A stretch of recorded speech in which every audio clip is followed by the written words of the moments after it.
Hi everyone, so today I am starting chapter second sexual reproduction in flowering plants. ठीक है, तो मित्रों आज शुरू करते हैं इस चैप्टर को, बायोलॉजी के सेकंड चैप्टर फर्स्ट यूनिट। तो वेटेज के बारे में थोड़ा हम देख लेते हैं कितने मार्क्स का आता है। नीट में आता है 3 से 6 क्वेश्चंस यहाँ से पूछे जाते हैं और सीबीएसई में पूछा जाता है 5 से 6 मार्क्स का क्वेश्चन। ठीक है, अब वो 5 से 6 मार्क्स का जो क्वेश्चन है उसमें मान के चलिए 1 नंबर का पूछ लिया, 3 का पूछ लिया, 2 का पूछ लिया, ठीक है, ऐसे डिवाइड होके आ जाएगा। तो चलिए शुरू करें। तो चैप्टर की शुरुआत से पहले शुरुआत में ही हम एक छोटा सा क्वेश्चन लेते हैं। Why sexual reproduction in flowering plants, आखिर ऐसा क्यों है कि फ्लावरिंग प्लांट्स में ही सेक्सुअल रिप्रोडक्शन होता है। ठीक है, तो इस क्वेश्चन का आंसर हम देखेंगे। सबसे पहले देखो भैया, प्लांट्स के अंदर क्या है? प्लांट्स के अंदर सेंट्स, परफ्यूम, फ्रेग्रेंस, उसके अंदर जो कलर है वो बहुत ही अट्रैक्टिव है, रिच है कि ना? इस कारण ऐसा है। आप दूसरे प्लांट्स की बात करें जिनमें फ्लावर नहीं आता है, जिनमें गंध नहीं होती, सेंट परफ्यूम नहीं होता, उसमें सेक्सुअल रिप्रोडक्शन देखने को नहीं मिलता। ये जो क्वालिटीज है ना, इनकी वजह से ही सेक्सुअल रिप्रोडक्शन है फ्लावरिंग प्लांट्स में, है ना गजब की बात। अब दूसरी एक और क्वेश्चन उठता है कि बताइए साहब कि तुमने कह दिया कि देखो, सिंपल बात कह दिया सेंट परफ्यूम, लेकिन आप ये तो बताइए ये पैदा कहाँ से हुए सेंट और परफ्यूम उसमें? ये हुआ उसके अंदर जो ग्रंथि है, और उस ग्रंथि का नाम क्या है? ओस्मोफोर ग्लैंड्स। ठीक है, वही है उसके अंदर फ्रेग्रेंस पैदा करने के लिए। ओके, इसलिए ऐसा होता है।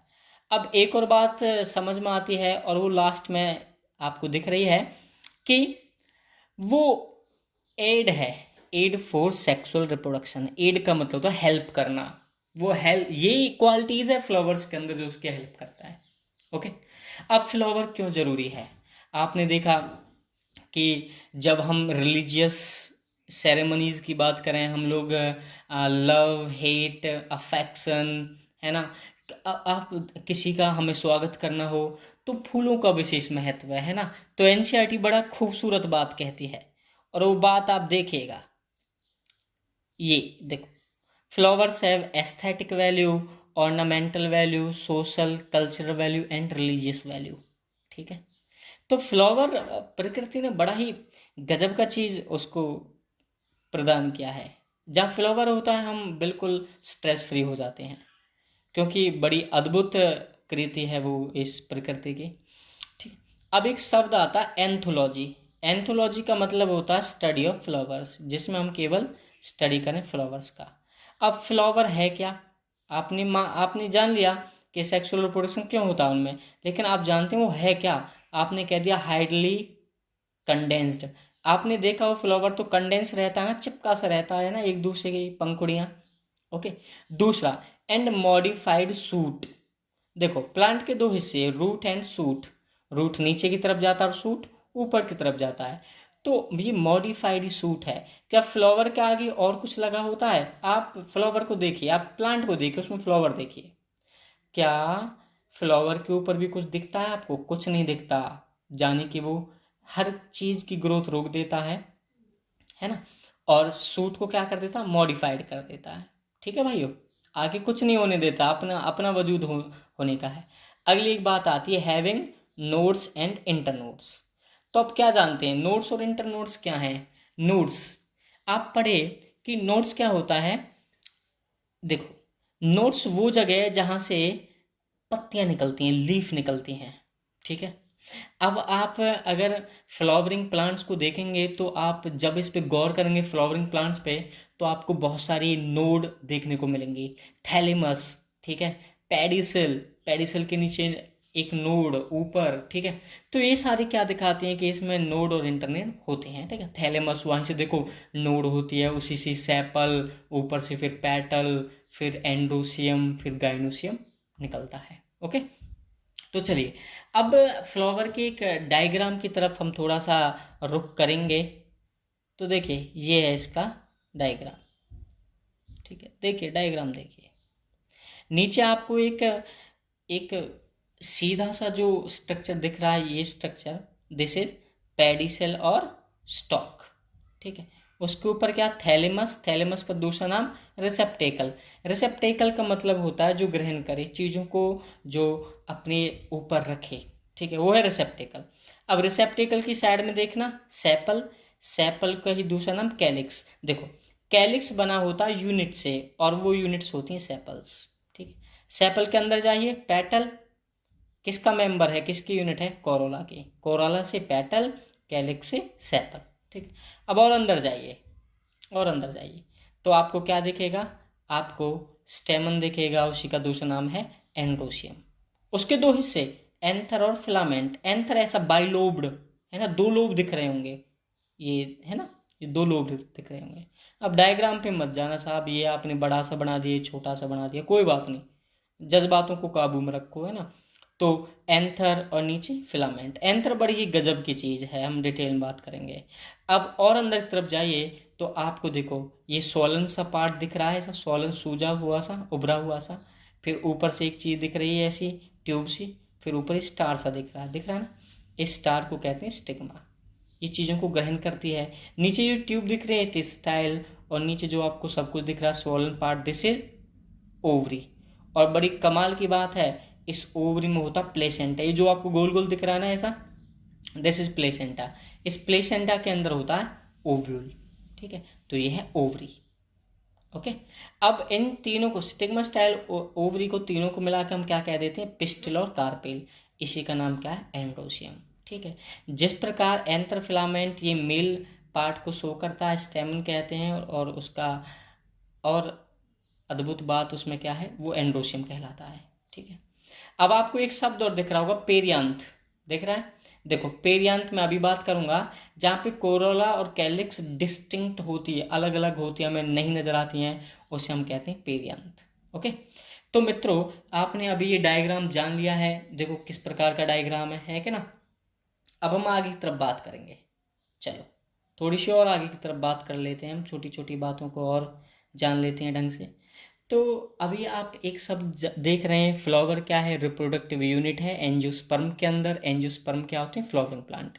अब एक शब्द लिख रहा है नीचे, जो टिपिकल फ्लावर होते हैं उसमें 4 डिफरेंट वूरल्स होते हैं। वूरल्स का मतलब रिंग, है ना, गोल गोल रिंग होती हैं, वो अरेंज होती हैं successively on swollen end of stock और पेडिसिल कॉल्ड थैलेमस।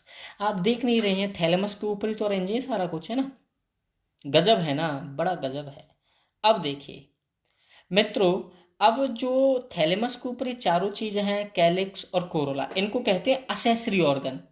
आप कहेंगे साहब असेसरी क्या है, असेसरी का मतलब होता है जो केवल सहायता प्रदान करे, सेक्सुअल रिप्रोडक्शन में हिस्सा ना ले, वो केवल सहायता प्रदान करे, है ना, सहायता प्रदान करता है। ये कलरफुल होते हैं, ये प्रोटेक्ट करते हैं, अट्रैक्ट करते हैं, तो इसलिए इनकी सहायता करते हैं केवल रिप्रोडक्टिव ऑर्गन्स की, इसलिए उनको कहते हैं असेसरी ऑर्गन। और रिप्रोडक्टिव ऑर्गन्स कौन कौन से हैं, एंड्रोशियम एंड गायनोशियम। तो मित्रों ये है हमारा छोटी सी इंफॉर्मेशन, किसके बारे में, फ्लावर के बारे में, ठीक है। तो अब हम अगली बात की तरफ चलते हैं, और अगली बात को हम देख लेते हैं, और क्या है, चलो भैया पेज नंबर 2 की हम बात करेंगे, पेरियांथ। पेरियांथ में आपने क्या बोल दिया साहब, कैलिक्स कोरोला डिस्टिंक्ट ना हो, वही होता पेरियांथ। लिली, आप लिली को देखिए तो आपको नजर आ जाएगा कि साहब कोरोला और कैलिक्स तो अलग अलग नहीं दिखते लिली के अंदर, ठीक है। तो यहाँ पे हम पेरियांथ देख पाएंगे। देखो हर प्लांट के अंदर पेरियांथ आपको नहीं देखने को मिलेगा, ठीक है।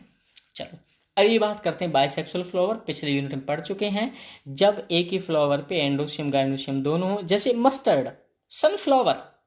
अब देखिए ना, सनफ्लावर मस्टर्ड के अंदर ऐसी क्वालिटीज हैं, ये हैं बाइसेक्सुअल फ्लावर। यूनिसेक्सुअल फ्लावर क्या है, या तो स्टेमन रहे या फिर कार्पेल रहे, जैसे पंपकिन, कद्दू, कद्दू है ना, पपाया, कोकुम्बर, ये सभी का सभी। अब बड़ी दिलचस्प बात आ रही है, आपसे पूछेगा कोई नहीं, लेकिन एक कॉन्सेप्ट है नीट का, वो इससे क्लियर होगा। अभी आपके अंदर एक क्वेश्चन जो उठेगा कि साहब ये बताओ कि किस प्रकार से पेटल सेपल वेपल ये बनते हैं, क्या है क्या नहीं है। तो मित्रों चलिए शुरू करते हैं, जेनेटिक कंट्रोल ऑफ फ्लावरिंग, ठीक है। पिछले चैप्टर में आप क्या पढ़े कि देखो जब वेजिटेटिव फेज होती है ना और उससे जो अगली फेज होती है उसको हम कहते हैं रिप्रोडक्टिव फेज। तो वेजिटेटिव फेज में कुछ ऐसा बदलाव होता होगा कि वो रिप्रोडक्टिव फेज में, रिप्रोडक्टिव ग्रोथ में कन्वर्ट हो पाए, है ना। तो उसी की हम बात करते हैं। देखो जो ये ट्रांजिशन है ना, इस ट्रांजिशन को ट्रिगर्ड बढ़ने के लिए बहुत सारे इन्वायरमेंटल क्यूज का कॉम्बिनेशन चाहिए। इन्वायरमेंटल क्यूज का मतलब होता है सारा कुछ मिला के क्यूज, ठीक है। जैसे डे लेंथ, आपने देखा है कभी जो लाइट होती है डे में वो ज़्यादा कभी कम, वो भी फ्लावरिंग को अफेक्ट करती है।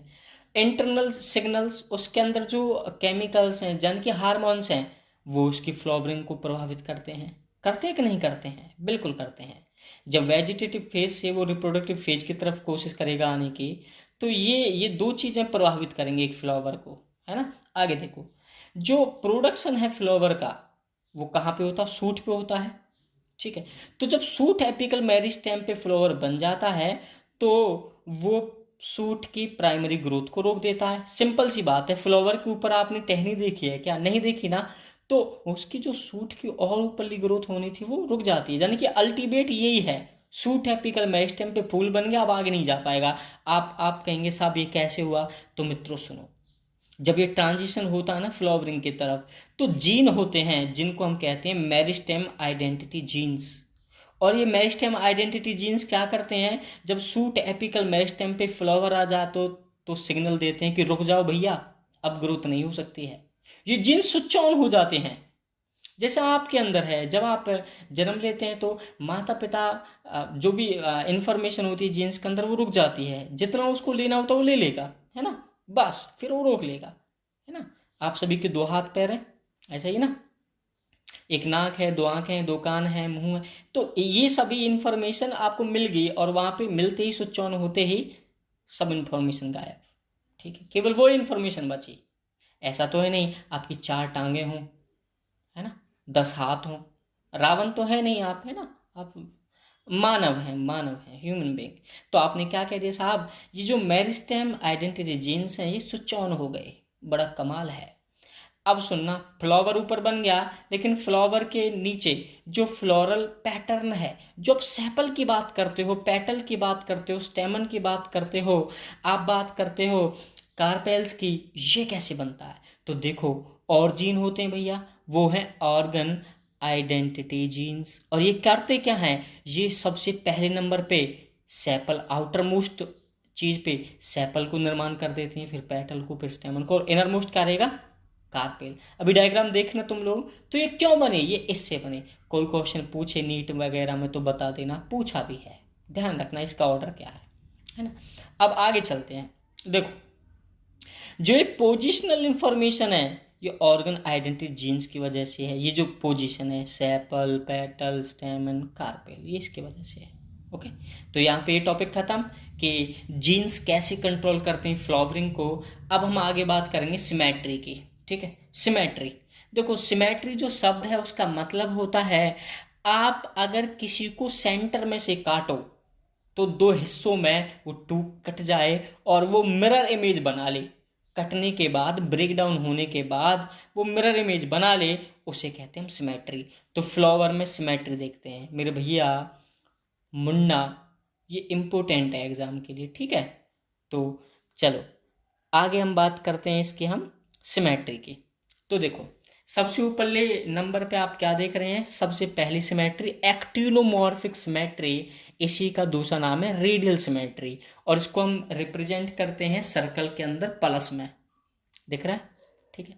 अब पढ़ लो एक्टिनोमॉर्फिक क्या है मेरे भाई। जब तुम किसी भी प्लेन से, किसी भी रेडियल प्लेन से सेंटर को काटो तो फ्लावर डिवाइड हो जाए दो इक्वल हिस्सों में, दो इक्वल हिस्सों में, इसको कहते हैं एक्टिनोमॉर्फिक।